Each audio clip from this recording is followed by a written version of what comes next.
For any new leader, the first year is a tightrope walk. But for Nigeria's President Tinubu, the greatest danger wasn't just from political rivals or street protests over his economic policies. For a moment, the biggest threat seemed to be armed, uniformed, and living in the nation's own barracks. This wasn't a foreign invasion or a civilian uprising. This was the story of how persistent rumors and simmering tensions pushed Nigeria to confront the ghosts of its past. In the wake of a series of jarring economic reforms in 2023, while Nigeria grappled with soaring costs and social unease, whispers of a military plot began to fester. This wasn't just idle chatter.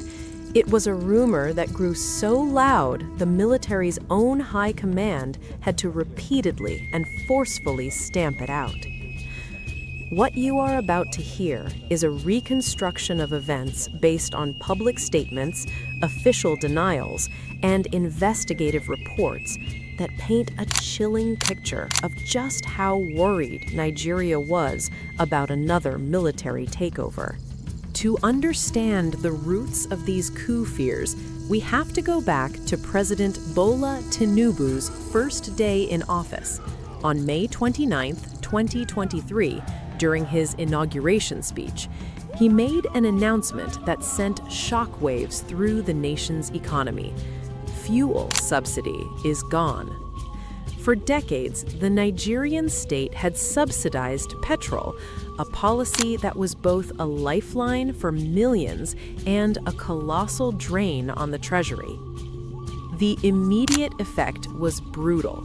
Overnight, the price of petrol surged, in some cases by as much as 300%. Transportation fares skyrocketed, and the cost of food spiraled, pushing millions of households to the brink. This economic shock was compounded by another major policy shift, the unification of Nigeria's multiple exchange rates.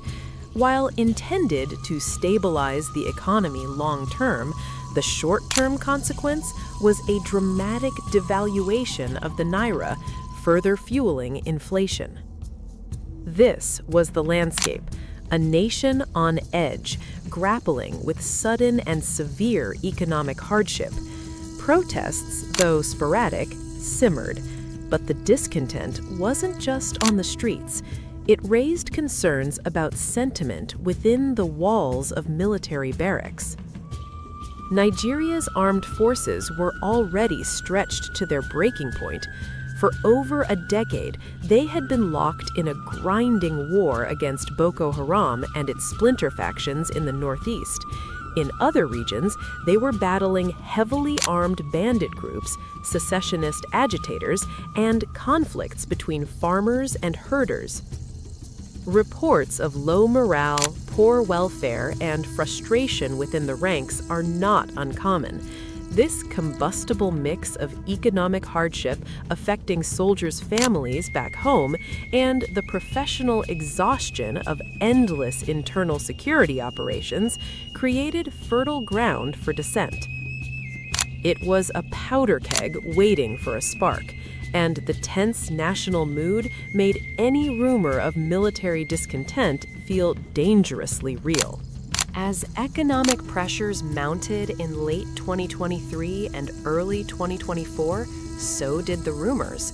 The coup contagion in West Africa, where military juntas had recently toppled civilian governments in countries like Niger, Mali, and Burkina Faso, made Nigerians especially nervous. Online chatter and public speculation about a possible military intervention became so persistent that Nigeria's highest-ranking military officials had to step in. In August 2023, the Defense Headquarters was forced to issue a statement denying plots to overthrow the government, calling such ideas unpatriotic and wicked. They made it clear that the armed forces were happy and better under democracy and would not be distracted from their constitutional duties. The denials didn't stop there. In February 2024, as frustrations over the cost of living continued, calls for a coup emerged again. Nigeria's Chief of Defense Staff, General Christopher Musa, responded with a stern warning, calling those advocating for a coup evil people who don't mean well for Nigeria. He vowed that the law would come after them, while reiterating the military's commitment to protecting democracy. General Musa acknowledged the nation's struggles, but insisted that democracy was the only way forward. He stated, "We all want democracy, and we do better under democracy." Then, things took a more concrete turn. Reports emerged that around 16 officers had been arrested. This news ignited a firestorm of speculation, with some media outlets citing unnamed sources who claimed the arrests were linked to a foiled coup plot. The military, however, pushed back hard against this narrative. Faced with explosive rumors of a thwarted coup, the defense headquarters quickly went on the record to set things straight. Director of Defense Information, Brigadier General Tukur Gusau, categorically stated that the claims were entirely false. The military's official position was that the 16 officers were arrested for issues of indiscipline and breach of service regulations. According to the military's public statements, the officers' grievances were primarily linked to career frustrations, such as repeated failures in promotion exams. The official line was that this was a routine internal process and had nothing to do with a plot against the president. The speculation was further fueled by the government's decision to hold a low-key celebration for Nigeria's 63rd Independence Day on October 1st, 2023. The traditional large-scale parade at Eagle Square was replaced by a more modest ceremony at the presidential villa. The official reason given by the Secretary to the Government of the Federation was the need to cut costs in line with current economic realities. However, in the tense atmosphere, some observers and media reports incorrectly linked the cancellation to a security threat, a claim the military later had to deny when similar rumors emerged. Despite the official denials, the narrative of a foiled plot persisted, culminating in a stunning announcement in January 2026. The military confirmed that its investigation into the detained officers had concluded, and that a number of the officers with allegations of plotting to overthrow the government had been identified. The defense headquarters stated that those with cases to answer would be formally arraigned before a military judicial panel. The secret was out, turning whispers into an official, public acknowledgement of a severe breach. The January 2026 announcement confirmed that what began as rumor had a basis in a real investigation. The defense headquarters revealed that a meticulous investigation had found evidence implicating several of the 16 officers in a plot to destabilize the government. This action was described as being in clear opposition to the values and professional standards of the Nigerian armed forces. The military assured the public that the process would be handled through a formal court-martial following the Armed Forces Act to ensure fairness and due process. This move from quiet investigation to a public announcement of impending trials was the state's formal response, demonstrating a zero-tolerance policy for treason. General Christopher Musa had consistently and publicly warned against such actions. Throughout 2023 and 2024, he repeatedly assured the nation of the military's loyalty to the Constitution. He and other top commanders made it clear that calls for a coup, whether from civilians or service members, were unacceptable and would be treated as a grave offense. The military stance was unequivocal. It was there to defend democracy, not subvert it. The decision to proceed with a court-martial for the accused officers was the ultimate expression of that commitment, moving the battle from the shadows of conspiracy into the open arena of military justice. The confirmation of a plot, however small or disorganized, was a victory for Nigeria's intelligence services, but a terrifying reminder of the nation's fragility. The affair ripped the lid off the simmering tensions within the state, exposing the fault lines of economic despair and military frustration. It forced a national reckoning with ghosts that were supposed to have been long buried.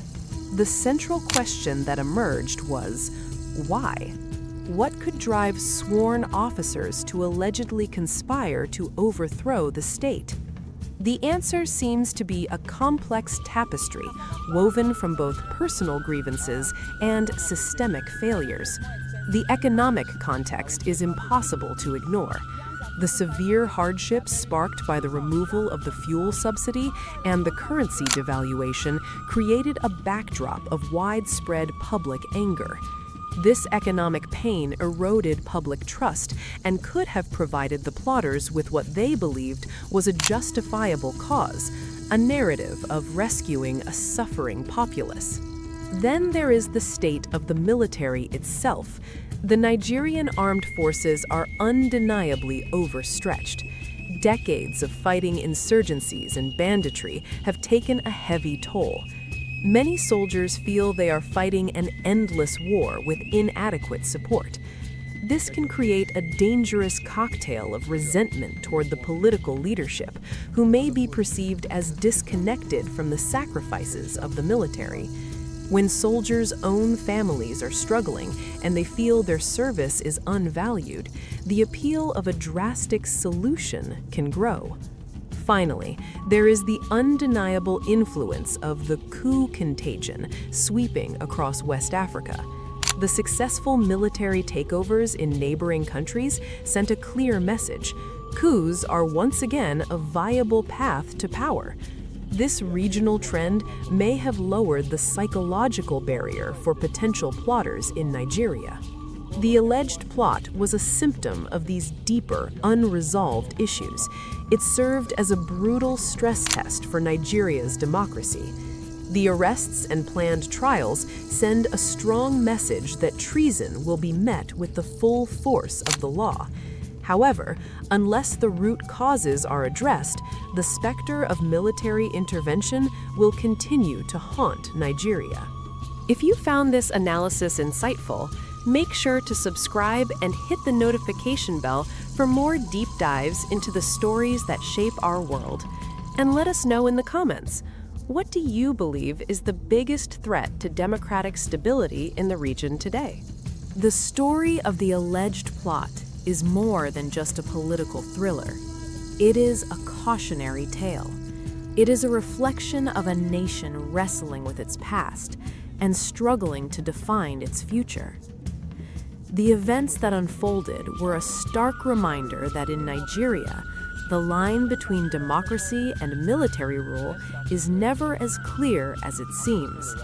Until the nation can build a system that delivers security, prosperity, and justice for all its citizens, the ground will remain fertile for those who believe that the only way to fix a broken system is to break it completely. And that is a thought that should concern everyone.